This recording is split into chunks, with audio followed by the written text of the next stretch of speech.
This episode is brought to you by Progressive Insurance. Do you ever find yourself playing the budgeting game? Shifting a little money here, a little there, and hoping it all works out?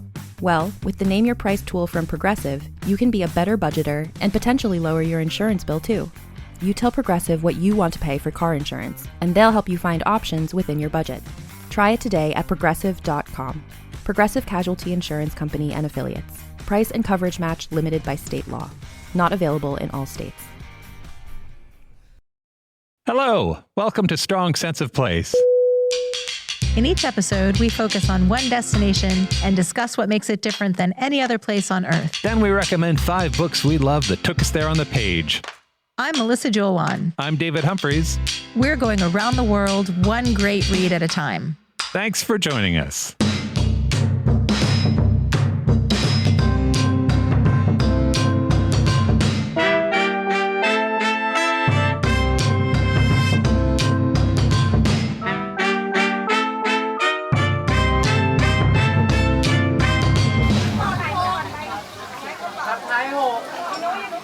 Welcome to Season 4, Episode 34 of Strong Sense of Place.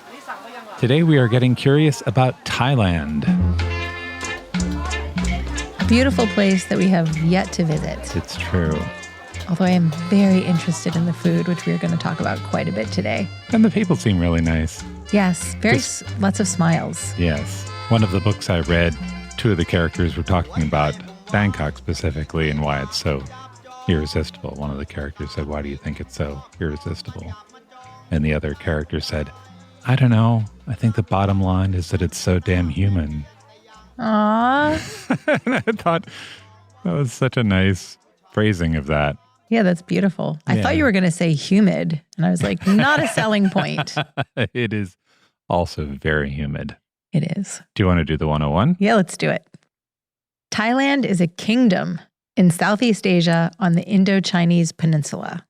So picture China on your mental world map and head south. Thailand has 4 border buddies: Myanmar, Laos, Cambodia, and Malaysia, with coasts on the Gulf of Thailand and the Andaman Sea, which is in the Bay of Bengal. For scale, Thailand is about the same size as France or the state of Texas. Oh, that's bigger than I thought it was. We call the capital city Bangkok. Yeah. But the city's real name is the longest city place name in the world. It's 21 words, and it means City of Angels, Great City of Immortals, Magnificent City of the 9 Gems, Seat of the King, City of Royal Palaces, Home of Gods Incarnate, erected by Vishvakarman at Indra's behest. First, that's an amazing title. It is. And second, I can see why they shortened it up a little bit. A little bit, yeah. It'd be difficult to say, how was your trip to? Yes. I believe that in Thai, the shortened phrase is City of Angels. As we alluded to earlier, Thailand is located 100% in the tropics. So it's pretty hot and humid all the time. Yeah. But especially between March and May. The phrase unmerciful heat came up in my research, which partially explains why I've yet to visit there. Yes. The monsoon season runs from June to October. It's still hot and humid, but with the addition of torrential rains. Nice. But that stormy weather is offset by stunningly beautiful country. Yeah. In the north, there are hills and forests. There are vivid green rice fields in the Central Plains, and the platonic ideal for beaches on the coast with dramatic rock formations, very soft white sand, and clear aquamarine waters. It is hard to look at pictures of Thailand and not think I should go there immediately. Any picture of Thailand, the terraced rice fields, the beaches, Bangkok, it all looks fantastic. As you might expect, the official language of Thailand is Thai, also called Siamese. Thai is a tonal language, which means that the same word takes on different meanings when it's pronounced in a different pitch. And there are 5 different pitches, all of which makes it very difficult for non-native speakers to learn. But here's something I found delightful. Like in English, making compound words is very common, but in Thai, it's also a little poetic. For example, the word for understand literally means enter heart. Oh, that's nice. Isn't that beautiful? Yeah. So you heard me say that Thai is also called Siamese. That's because the country was known as Siam until 1939. Yeah. So the Siamese cats are from there. Exactly. Yeah. Siam gave us a lot of things we might take for granted. The cats. Yep. Those cats are mentioned in the Tamra Mao, which kind of sounds like meow. It does. That is the cat book of poems from somewhere between the 14th and 18th centuries. So Siamese cats have been around for a while. Yeah. And in Thai, they're called moon diamonds. I've heard story that Siamese cats were originally bred to guard temples. They would walk around on high balconies and leap on the heads of intruders. I don't know if that's true, but I like the story. I also read that there was a belief that when someone died, their spirit went into the Siamese cat. Maybe that's why they're jumping on people. Maybe. In addition to the kitties, there's the musical The King and I, Of course. which tells the story of a 19th century British schoolteacher who falls in love with the King of Siam. On the other end of the spectrum, we've got Muay Thai boxing, Here we go. Can Right. Valentine finish it? Oh, what a shot! which is called the art of 8 limbs, in reference to the fact that there are 8 body parts you can use to strike. 2 hands, 2 legs, 2 elbows, and 2 knees. You could also use your head. Can you? I mean, I would.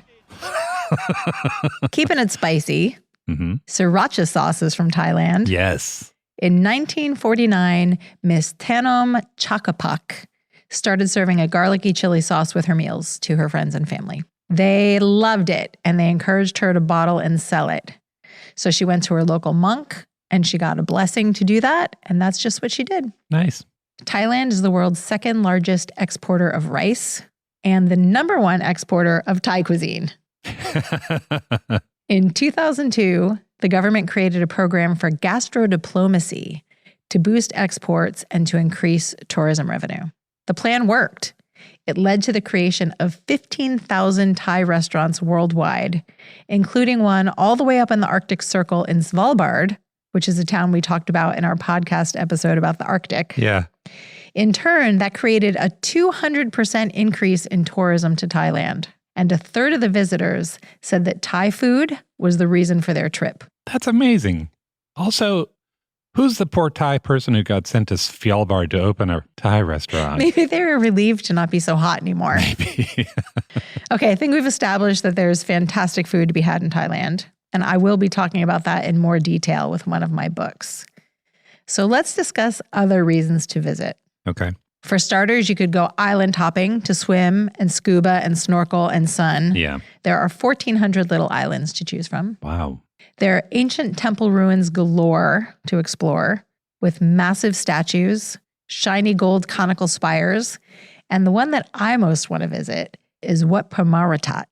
This has a really peaceful looking Buddha head made of sandstone that's been completely surrounded by the roots of a banyan tree.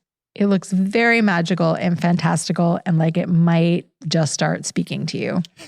I will, of course, put photos in show notes. Excellent. You can make friends with elephants at observation-only experiences where you can see the elephants in their natural habitats without putting your grubby tourist hands all over them. Yeah. There are more than 100 national parks where you can hike to mountaintop cave temples, hunt for rare orchids, splash around in waterfalls, and if you're lucky and light on your feet, you might see green sea turtles, macaques, panthers, tigers, sun bears, and monitor lizards. You want to see the tiger before he sees you, though. 100%. Yeah. I would love to see a monitor lizard. I think they're so cool. Yeah. In Bangkok, after you stuff yourself on street food, you can visit the giant gold reclining Buddha at the Temple of Wat Pho, tour the Grand Palace, explore the city's canals, or sip a fancy cocktail on a rooftop bar overlooking all the neon. That sounds lovely. Or you could visit Chiang Mai, which is northern Thailand, and relax at a butterfly farm, spend a day touring the village of the Karen tribal group. This is a tribe of native women who put the gold rings to stretch their necks. Right. Yes. Very elegant and beautiful. I was reading about the Karen in one of my books, and the sentence was phrased in such a way that I thought he was talking to somebody named Karen. Just one Karen. Very confusing for a second. In northern Thailand, you can also soak in hot springs. And just to keep the food vibe going. The food of northern Thailand is different than other parts of the country. So you could try a traditional kantoke dinner where you sit on the floor at a bamboo table and there's dancing around you. Yeah, I read that too, that the Thai food that we are all familiar with is from primarily central Thai. Yes. But there's also northern Thai and southern Thai. Yes. And they're different. And they're all delicious. Yeah. Final thoughts and words of warning. In Thailand, it's illegal to leave your house without underwear on and to drive shirtless. So when you go to visit, keep your clothes on. Okay. That's it? Yeah, is that okay? Yeah. You were looking at me like you expected more. I mean, that was a big finish. Keep your underpants on. Are you ready for two truths and a lie? Yes. Okay. I'm going to read 3 statements. 2 of them are true. 1 of them is not. Mel does not know which one is the lie. Statement 1. In Thailand, the traditional way to greet a new baby is to say, "Welcome to the world, little one. I will show you the way." That is beautiful, and I love it. 2. In 1989, a Thai janitor started an international incident that has reverberations even today. And 3, the largest gold object in the world is in Thailand. For 20 years, it was stored in a tin shack. Once again, they all sound true. Good job, Dave. Let's just take it from the top. Okay, so the baby thing. Welcome to the world, little one. I will show you the way. True. Isn't that nice? I totally made that up. Well, you should be in charge of new customs everywhere because that's really nice. I think they should do that. But in Thailand, the traditional way to greet a baby is to say, "Look at that ugly baby." No. Yep, that and then they give baby him a weird is nickname, so right? ugly. Yes, and they do that for the same reasons. They do that to misdirect thieving ghosts who might want to steal the baby. Wow. So they call the baby ugly so the ghost doesn't want to take it? Yeah. Aw, that's actually really cute. Presumably. Who's an ugly baby? Who's mommy's little monster? Yeah, exactly. So the second statement, which is true, is a Thai janitor started an international incident. I have pieced this story together from a few different sources, so it might be a little truthy. But Truthy? a little shaky in the fundamentals of truth, but leaning that way. Here's what I've got. This is a true story in 3 acts. Woo, I'm ready. Act 1. In 1989, a Thai man starts running into some trouble. He's got a bit of a gambling problem. Yeah. And he's starting to get some heat from that. The man is Thai, but he does not live in Thailand. He lives in Saudi Arabia, in Riyadh, and he works as a cleaner for a Saudi prince. Wow. Yeah. He decides what he's going to do to solve his problem is lift some jewels from the prince. This is a terrible idea. Yep. And he decides that he's going to go big and go home. So he waits until the prince and his wife are out of town. They'll be gone for months. He goes into the prince's bedroom. He picks up some jewels and sticks them to his body using duct tape. He stores some of the gems in vacuum bags. That night, he hides the valuables all over the palace. And then over the course of a month, he moves the jewels out of the palace and into a DHL package that he's shipping home to Thailand. I mean, I can understand why he thought it might work. If Yeah. you've seen a movie. That's the problem, right? Thinking revolving around movie logic. Yes. In the end, he would end up lifting about 200 pounds or 91 kilograms of jewelry. Oh my goodness. One of the items is a 50-carat blue diamond said to be about the size of an egg. How's he think he's going to fence that without someone noticing? That brings us to Act 2. But before we get there, altogether, it's worth about $20 million. What were his debts? Did he just get greedy? I think he just got greedy. So by the time the theft is discovered, he is already back in Thailand. Okay. Act 2. Our cleaner is back in Thailand. He's having trouble moving the jewels. Oh, that's weird. Yep. They're very hot and is realizing that he has perhaps not thought this whole thing through. But he enlists the help of a shady jeweler. The jeweler pays him a small fraction of the value and he takes him off his hands. But now the police know what's going on. Unsurprisingly, the Saudi officials put this together really quickly. Mm-hmm. The Thai police swoop in, they arrest the cleaner and the jeweler, and they take possession of the jewels. Dun, da, da, justice prevails. I'm suspicious. You said there were 3 acts. They return the jewels back to the prince in Riyadh. And then things take another turn. The Saudi officials take a look at the jewels. And they say, these are fake. Somewhere, sometime, somebody swapped out about 80% of the jewels for glass and plastic. Around the same time, a photograph starts circulating. It is the picture of a wife of a senior Thai official. In the photo, she is wearing a necklace that looks so much like one of the missing pieces of jewelry. And when the Saudis start digging into it, they find more than one photo like that. A lot of Thai wives have fancy necklaces. Do the Thai police have sticky fingers? Act 3. So it gets ugly from there. Saudi investigators and diplomats are sent to Thailand to get to the bottom of this. Some of those men are shot dead. What? One of them disappears, never to be seen again. The Thai police say their deaths are unrelated to the gems. The Saudis are suspicious about that. Later, there's a cable from the U.S. government that says their disappearance might have been tied to Hezbollah. Oh my gosh. Nobody knows. Diplomatic relations are dissolved. Trade stops. Saudi Arabian Airlines stops flying to Thailand. Tens of thousands of Thai are fired from their jobs in Saudi Arabia. Oh my gosh. Yep.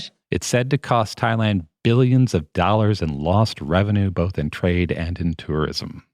And it is only in January of this year, 2022, 33 years after the original theft, that relationships between the Saudis and the Thais start normalizing.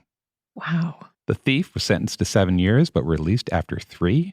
In 2016, he announced that he would become a monk for the rest of his life to repent for his actions. And presumably to keep him from gambling? Most of the jewelry has never been seen again. And somewhere there's a blue diamond that's the size of an egg that's still missing. What a story. Right? Isn't that amazing? All right, third statement. It's going to be hard to follow that one. Indeed, yeah. So the third statement was, the largest gold object in the world is in Thailand. For 20 years, it was stored in a tin shack. So we know that's true as well. Yeah. The world's single largest object made of gold is called the Golden Buddha. Mm-hmm. As you might suspect, it is a statue of Buddha. It's almost 10 feet tall, and it weighs 5.5 tons, or 3 meters and 5,500 kilograms. It has not always been obviously gold. Nobody knows who made this enormous thing, but it has existed since at least the 1400s. It used to sit in a temple in a city called Ayutthaya. Ayutthaya was the capital of Siam long ago. In the mid-1700s, Burma invaded that area. The monks in Ayutthaya were worried about the Golden Buddha, and it weighs 5.5 tons, so it's hard to move or hide. But then somebody had an idea. They covered it with stucco. Oh, that must have been so sad. And they painted it, and they inlaid it with bits of colored glass. Clever. And then the Burmese attacked. By all accounts, the attack was awful. Wikipedia says, on the 7th of April, 1767, the Burmese sacked the starving city for the second time in its history, committing atrocities that have left a major black mark on Burmese-Thai relationships to the present day. Presumably, everyone who knew the statue was gold were either enslaved or died. But the Burmese overlooked the statue. Decades pass. In the 1800s, the statue, still wrapped in stucco, is moved to Bangkok. It outlives its temple there. It's assigned to a new temple. At the time, the new temple didn't have enough building to house the statues, so they kept it in a tin shack, and it stood there for 20 years. Wow. And they think it's just a stucco statue with some bits of glass stuck to it. Historically important, but not anything. Precious. Yes. Finally, in 1955, they complete a new building at the temple to house the Buddha. They attach the statue to some ropes to move it. They hoist it, the ropes snap, the statue drops. Everyone is shocked. And the stucco cracks. Amazing. So cinematic. Yeah. And the workmen realize they're looking at gold. The statue is, of course, priceless and irreplaceable. But If you were just going to melt it down and sell it for the gold, the 5.5 tons would be worth over $1/3 billion. Wow. Yeah. And you can see it. On February 14th, 2010, a large building was inaugurated at the Wat Tri Meet Temple in Bangkok. The gold Buddha has a lovely new home. What a great story. Yeah, that's 2 truths and a lie. There are many ways to entice a potential new customer with flashy branding and calculated marketing strategies. But at the end of the day, the success of a business comes down to the ability to close the sale. And for businesses like Thrive Cosmetics, Allbirds, or Skims, it's what goes on behind the scenes, making selling, and for shoppers, buying, simple that makes the difference. For them and for millions of businesses, that difference is made with Shopify. Businesses that want to grow with Shopify. Because if your goal is growth, your commerce platform better be ready to sell wherever your customers are scrolling or strolling. And Shopify will make sure you're ready. On the web, in your store, in their feed, and everywhere in between.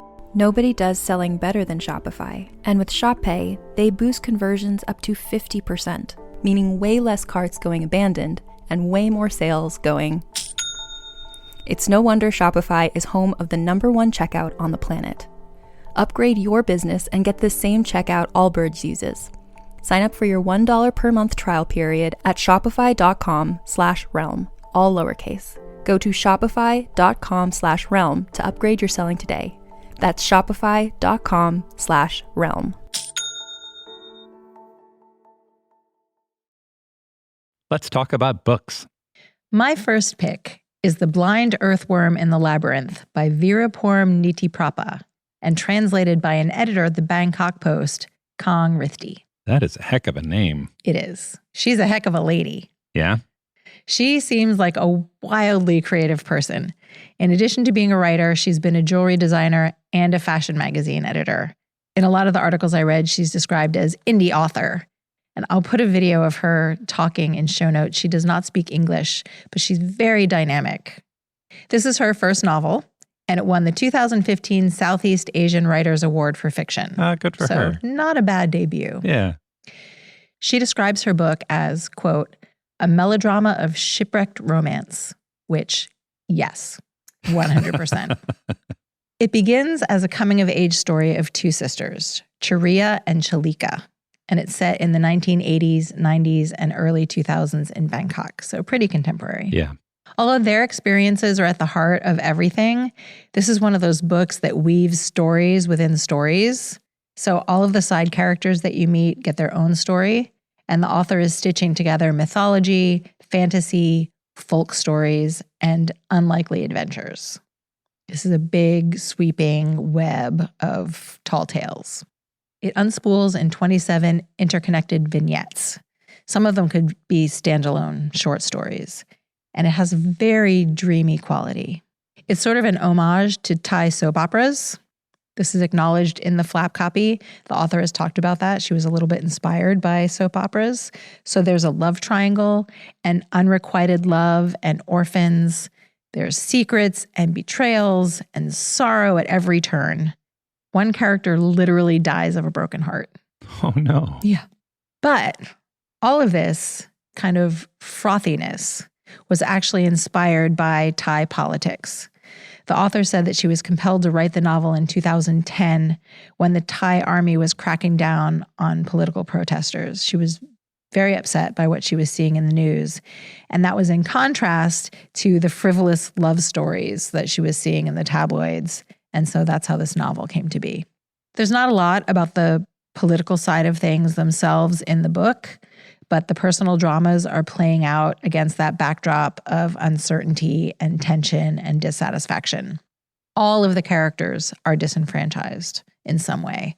They're desperate for love and security. They're a little bit haunted by their histories, and they are unsettled by their present circumstances. The word that came to me when I was reading was lush. This story is packed with details and atmosphere. There are lots of references to classical and popular music that kind of underscore what's happening in the story. Chariya is the younger, more volatile sister, and she is very sensual. Her apartment is decorated with books and pillows and scarves and color and gauze curtains that blow in the breeze. She cooks elaborate meals with dishes from all over the world, and she's created a fragrant, very magical sounding garden. Here's a description of the garden. She's just been reunited with her childhood friend, Prawn, and maybe they're going to be more than friends. He got up and looked out at the garden, gauzy in sunshine. Seeing the garden up close in the afternoon hours was different from when he looked at it through the window of his room each morning. It was full-bodied, teeming, lush with life, rambunctious with color and activity. There were millipedes trudging here and there, light and shadow chasing each other in a strange waltz, fruit flies buzzing like a boiling fog, a parade of ants, leaves trembling in the wind. It took him a long while to realize that these plants not only grew above, under, and next to one another, they also grew in one another. When Sharia had taken him to see the flower named Desire, he'd smelled frangipani, despite there being no frangipani tree in the garden. He also registered the gentle aroma of pomelo flowers that he had once smelled in a different garden and that often drifted into his room in the middle of the night. There's a flower named Desire?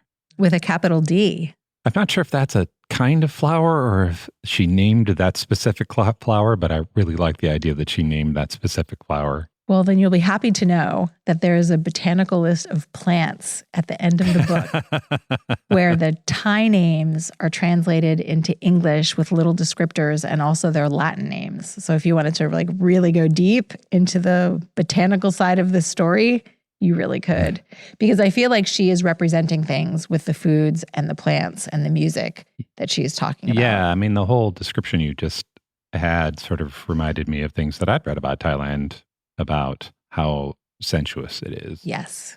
Music also plays a really important role in this story, and there's a playlist at the back of the book divided by chapter, so you can actually listen to the pieces that they're listening to or discussing in the chapter while you read it. Again, she's creating for us that sensual experience of the book. That's awesome. Although the action's taking place in modern Thailand, the narrative style kind of reminded me of 19th century novels in that there are coincidences and connections between the characters that are revealed just at the right moment. I really love that. And there's more than a little magical realism or fantasy or whatever term you want to use for that. There are inexplicable things happening and no one's reacting to them like they're strange. Yeah. The tone and the reading experience reminded me a little bit of Water for Chocolate, which is magical realism set in Mexico in the 20th century, and Deathless, the retelling of the Russian myth of Koshchei the Deathless that I read for our Russia episode. So kind of an intermingling of real life and fantasy that doesn't draw borders between those two things. Things happen in this book and the story does move forward, but there's not a traditional plot. If you are a reader who really wants a plot, this is probably not the book for you. Okay. This is more about emotions and passions of the characters told in a very atmospheric and immersive way. That's The Blind Earthworm in the Labyrinth by Veeraporn Nitiprapa. My first book is Why Buddhism is True, The Science and Philosophy of Meditation and Enlightenment by Robert Wright. So let's talk about how I got here. This book is not about Thailand. This book isn't set in Thailand. This book doesn't mention Thailand. I feel like you've picked up the cheating mantle for me. But I was doing a little preliminary research and I read that 93.5% of Thais are Buddhists. That is a huge, crazy number. That's basically everyone who can hold rational thought is Buddhist. There are more Buddhists in Thailand than there are anywhere in the world except for China, but only 18% of China is Buddhist, right? They just outnumber them. Arguably, Thailand is the world capital of Buddhism. And reading that made me remember that I'd seen a book about Buddhism that came out in 2017 that I wanted to take a look at it. So I got a copy and I loved it. And now we're here.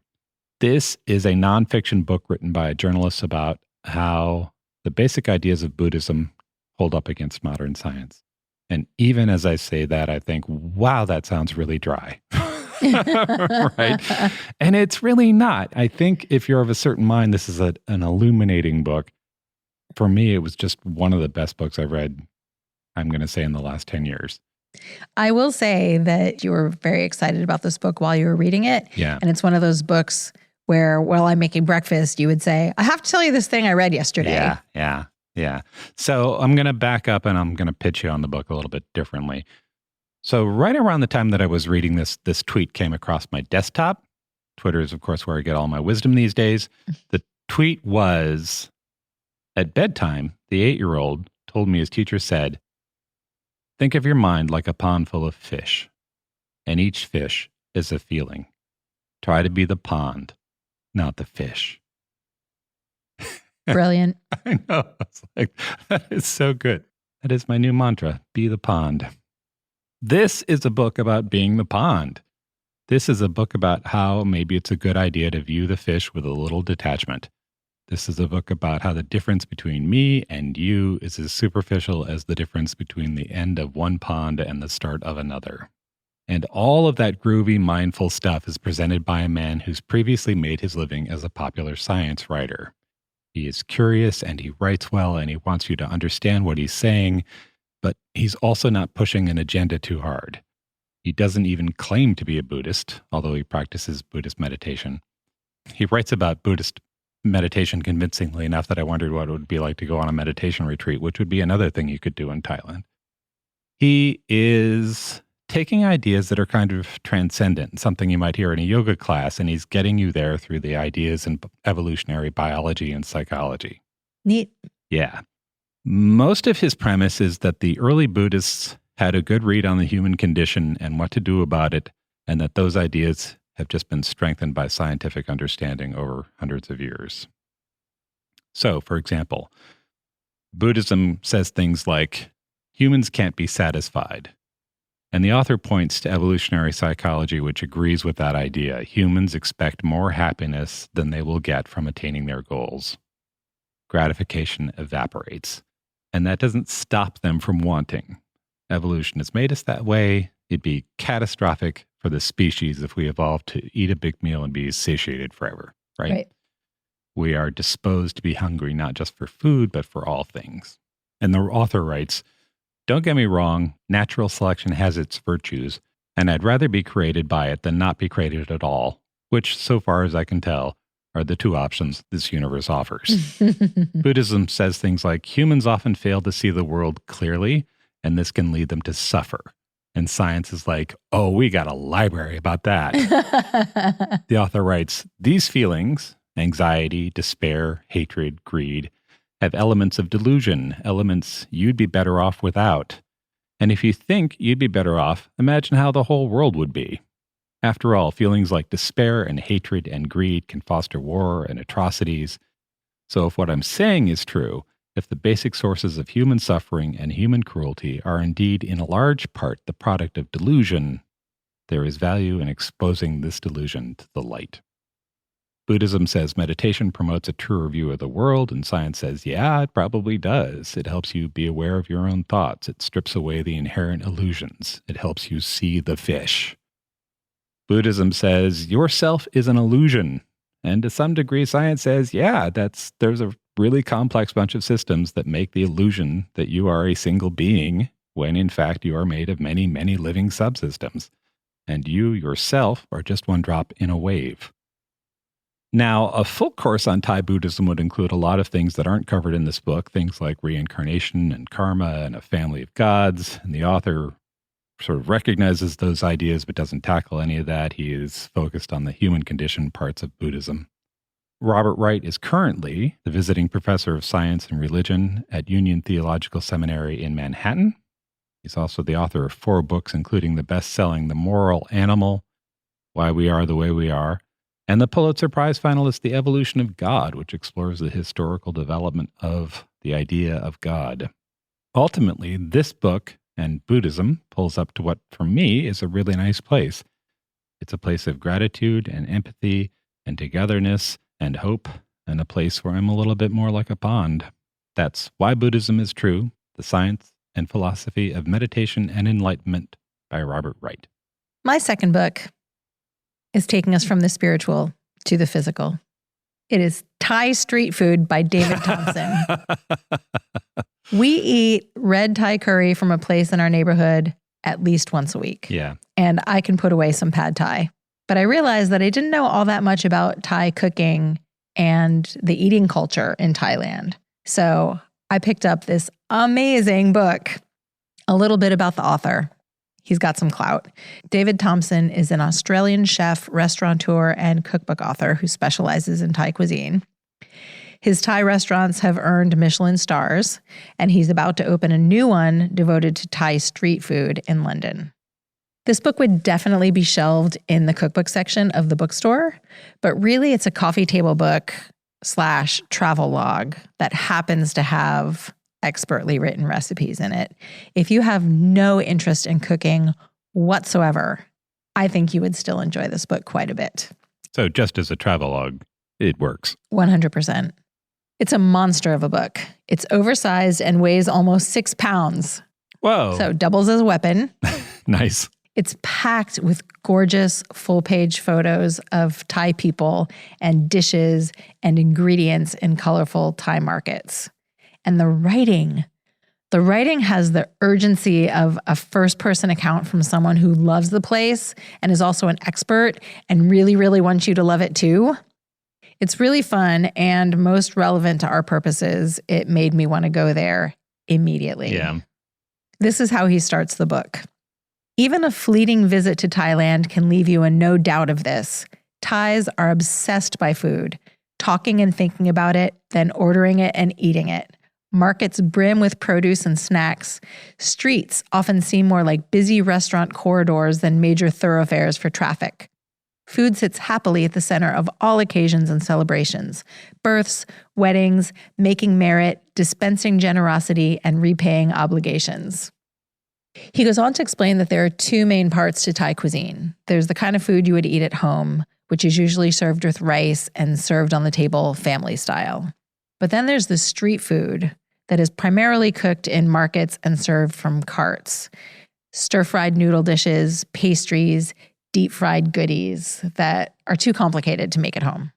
For me, I kind of made an analogy to like French fries or onion rings. You could make those things at home, but you probably don't most of the time. Yeah. You let an expert make the mess and have the 20 years of experience to get it just right. Yeah. The recipes in this book are for street food. So while you're learning about those and, frankly, working up an appetite and planning your trip to Thailand, you get a really entertaining introduction to the Thai food culture and the unusual ingredients and history and how community works.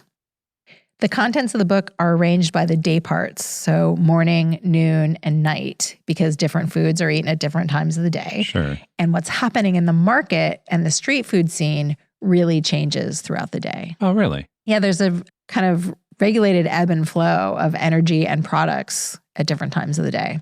In the morning, it is all about bustle.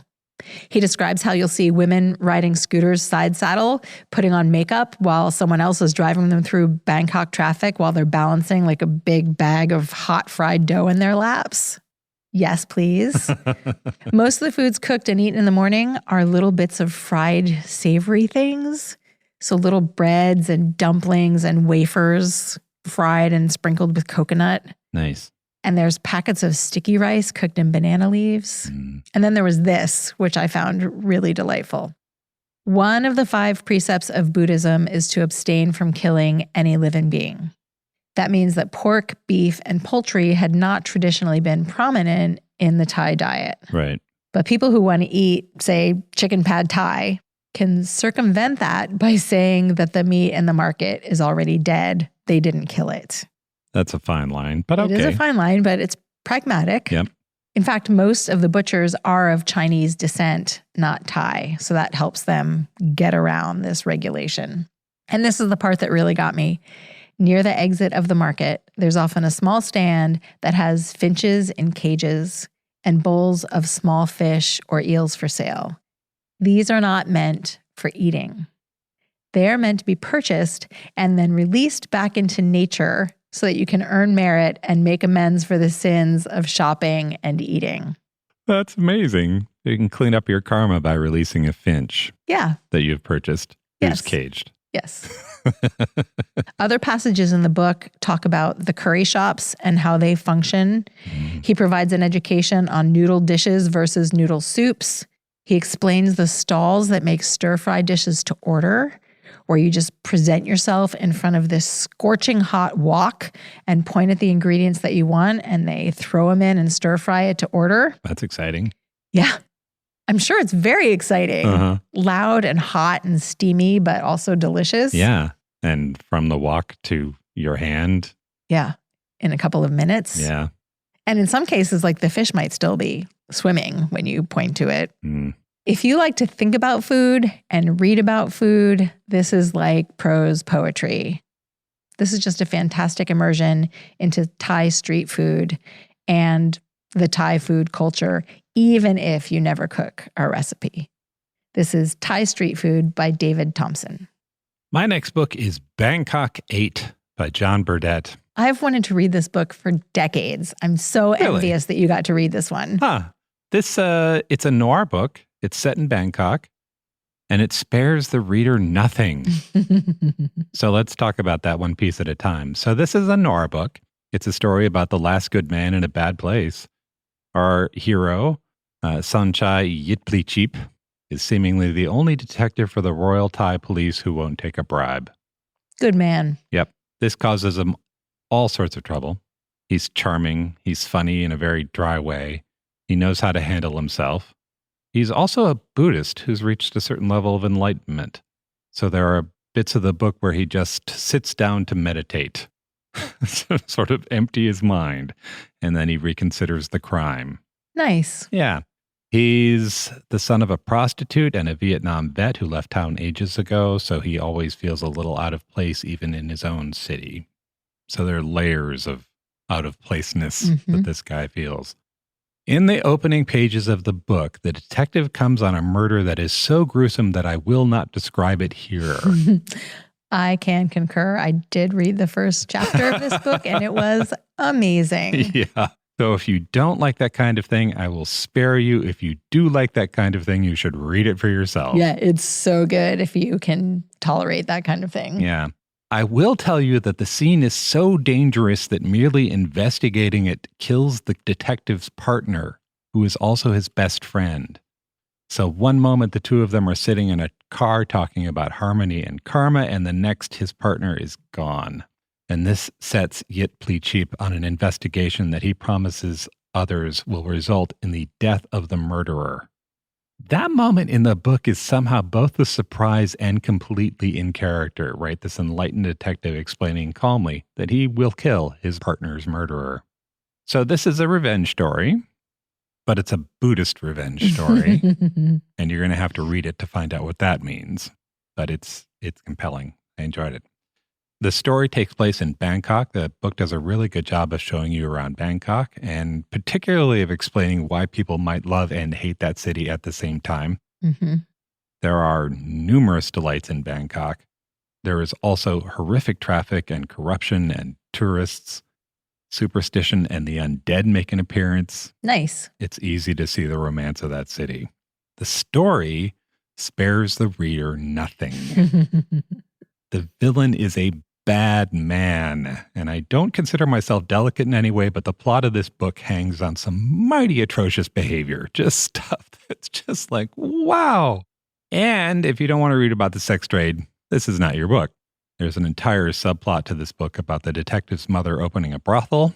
She's got ideas, and she shares. The author, John Burdett, was a lawyer. He was a corporate lawyer in Hong Kong for 12 years. So he probably saw some underbelly stuff. Yeah. He left that because he didn't enjoy the life. In an interview, he said, quote, "I came to the conclusion that my soul was starving." And he moved to Thailand, and he married a Thai woman, and now he can read the papers in the local language and such. He wrote this book that came out in 2004, and then he wrote 5 more sequels. So if you like this, there's a lot more where that came from.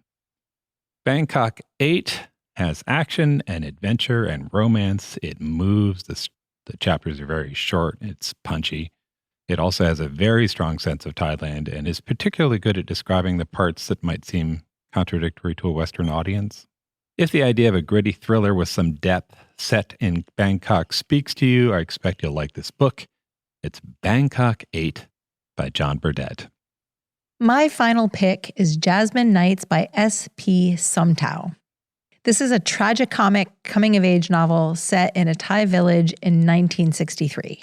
So the action is taking place against the backdrop of the American Civil Rights Movement, the Vietnam War, and the Kennedy assassination. Oh.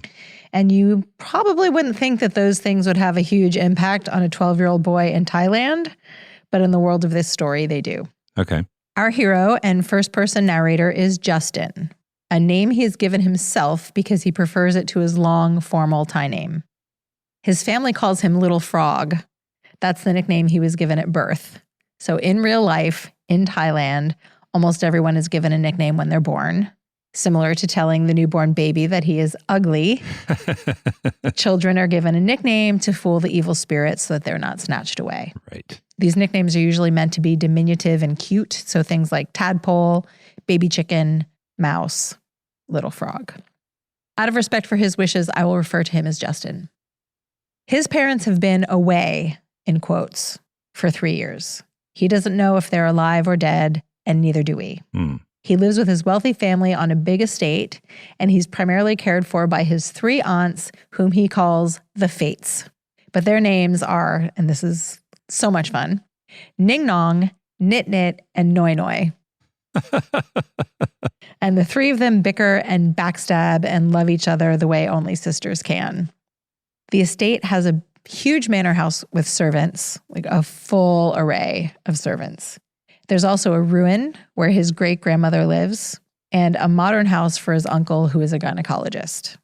All of these little details play a very important part in the story. Yeah. So by now you should be getting the picture that this story is maybe a little detached from reality. It leans very firmly towards the fairy tale and magical realism side of the world. And Justin is a strange kid. When he's old enough, he will be attending Eton in England. And to prepare, he speaks only English, and he will only eat bacon and eggs for breakfast. And he is obsessed with reading American sci-fi, the classics, and Greek mythology. He even has a chameleon that he has named Homer. So even though he's surrounded by his Thai aunties, and they're all speaking Thai, and there's Thai food, no. Yeah. Bacon and eggs, English only. Yeah. He spends most of his time by himself. He is a loner, reading and wandering around the estate and sometimes visiting his great-grandmother in her ruined house with an enormous library. He is often lost in daydreams and visions, and sometimes he doesn't quite know what's real and what isn't, and then neither do we. Is he having a dream? Is this really happening? Is it a hallucination? What's going on? Then one day, fate puts him on a collision course. The scene is amazing. I'm not going to ruin it by describing it, but it's equal parts funny and tragic as much of this book is. He runs into the son of the family's gardener and is introduced to a young Black American boy named Virgil. Hijinks and major life lessons ensue. Homer and Virgil. Yes. There's some stuff going on in this book. These new friends completely disrupt Justin's solitary routines, and they introduce him to things he had not thought about before, like racism and social class and sex, because these boys are 12 and 13. They are on the cusp of some stuff. Yeah. He finds himself confused and confounded on a regular basis, and he experiences some shocking and very difficult life lessons. Although there are some really sad moments, the overall tone of this novel is comic. The 3 aunts, the Fates, are a hoot. There is a completely over-the-top limbo party that has the whole household in a tizzy for weeks. Really? Because it's the 60s. Yeah. The young boys have a very eye-opening experience at a massage parlor. Oh. There are lots of scenes of characters hiding in bushes or closets or climbing up trees to spy and eavesdrop on people. They see things they probably shouldn't. And because these are pre-adolescent boys, there are scenes of sexual awakening that are awkward and sweet and innocent because we're experiencing them through Justin's 12-year-old filter. He doesn't always understand what he's seeing. Yeah. And we also eventually learn the truth of his missing parents. This has a very strong sense of place. There are descriptions of the canals and temples around the family's estate, the gardens and the buildings of the estate itself. There's an epic storm that I could feel the humidity and the rain. The writing is very cinematic and immersive. And while it starts out very frothy and magical and fun and playful, as the story evolves through this significant year in Justin's life, it tackles more and more serious issues. And the ending just landed with great feeling. I was surprised at the sincerity of the ending, given the kind of magical, playful start. But it happened so seamlessly and so deftly that it felt right. This story is the semi-autobiographical story of the author. Oh, really? Yes. His grandfather's sister was the Queen of Siam. Wow. And his father was a lawyer and vice president of the International Academy of Human Rights. The author was educated at Eton and Cambridge, and he started his career as a composer. Then in the 1970s, he got burnt out, and he became a writer, mostly of science fiction and horror. He has written 40 books. Wow. And he's also a filmmaker and did a TEDx talk on creativity. That's awesome. That is S.P. Sumto's Jasmine Nights. Those are 5 books we love set in Thailand. Visit our show notes at strongsenseofplace.com for links and details. I will say that this show notes is packed because Thailand is so visual, and each one of the things we mentioned in the 101 and the 2 Truths and a Lie has so much more detail that we could have gone into. This is a show notes you definitely want to visit because there is a lot more entertainment there. We should also mention our new project. We just launched a new project called the Library of Lost Time. You're probably getting it in your podcast feed, but there's also a version on YouTube that I think is worth your time. It's animated and very visual and shows you the things that we're talking about. And if you visit our website, there are links to more supplemental information because if we're going down a rabbit hole, we are taking you with us. It's true. You can find more about the project itself at strongsenseofplace.com/library. And as always, please let us know what you think of it. I'm Mel at strongsenseofplace.com. And I'm Dave at strongsenseofplace.com. And you are always welcome to send us emails. We love to hear from you. And as always, if you love the podcast, you'd be doing us a favor to leave us a review anywhere you get your podcasts. Mel, where are we headed for our next episode? I am so looking forward to our next episode, although I have to admit, I'm having a really hard time narrowing down to 3 books because we are going on an excursion to hotels. Yes. And I could easily talk about 20 books. We will figure out how to manage that next episode, and we'll talk to you soon.